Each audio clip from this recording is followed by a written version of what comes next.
quite a few contributions and highlight that huge shot. What kind of stood out to you about the offensive balance, DeMar taking over in the fourth? Yeah, I mean, I really thought we tried to share the ball. I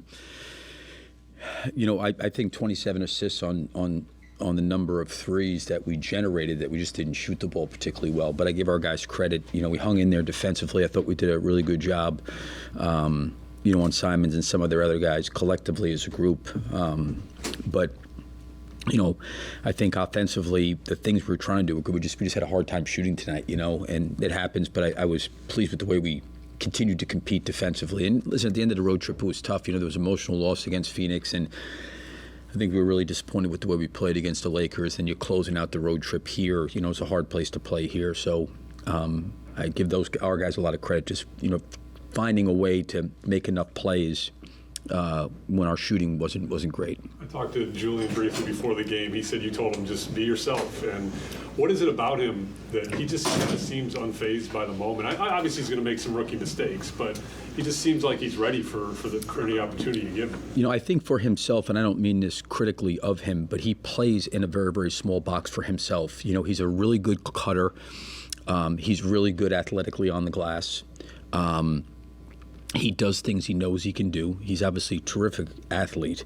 I think the thing that I've been most impressed with from Summer League to now has been his ability to pick things up very quickly. He's got a very, very high IQ, and he instinctively knows where to cut. Like he just finds plays like that tip dunk. Like he had that one play, I think maybe towards the end of the half, he almost reversed layup. At the end of the third quarter, almost made it. Like he just has a knack of like where to cut and do those things. And I give him a lot of credit because, he'd been back and forth to G League, didn't get play necessarily a lot, and then he gets an opportunity tonight. And I thought he was a big, big boost for us and made a lot of really good positive plays. I thought our bench played well tonight.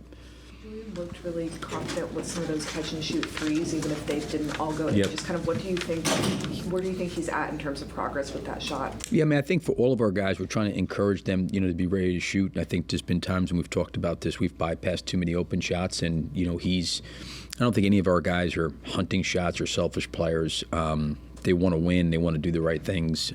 But we've all got to be ready to shoot the basketball, and when the ball finds you, like it did, he knocked down one out of the corner. He missed a couple other ones. That's okay, though. He took the right shots, in my opinion. So, just try to keep giving those guys confidence to, go out, and be who they are. Are you looking for something specifically from Julian? In terms of? Minutes. Energy, rebounding, hustle, like those types of things. Yeah, I think that there's certainly every game is going to be a game plan that the guys are going to need to follow, and there's going to be some game plan discipline that guys have to do, right? Offensively is where there's a lot more necessarily. There's freedom, so to speak, where, every transition plays different. Depending on how you're being guarded, what are they doing? Are they switching? Are they trapping? Are they showing? Are they in drought? Like, there's so many things, right? So guys have to randomly play. And the biggest thing is, for him offensively, is just space, cut and slash when you need to be doing that, and just be ready to shoot and play and be aggressive. And I think he keeps the game pretty simple for himself, so it's not like I needed to tell him, hey, you have to do this and this and this. I think he instinctively competes. He's got a lot of length, and he can get his length into the game in terms of shot blocking and offensive rebounding. And then, he's a very, very conscientious decision maker. He's not I don't look at him as like a high mistake player. That's not to say he's not going to make mistakes or didn't make mistakes, but he's not going to really do things, outside the box. He's very conscientious from that standpoint, and I still feel like he was able to maintain his aggressiveness as a player. Thanks, Coach. I just want to go home. Thanks, Billy. Let's go. Let's go.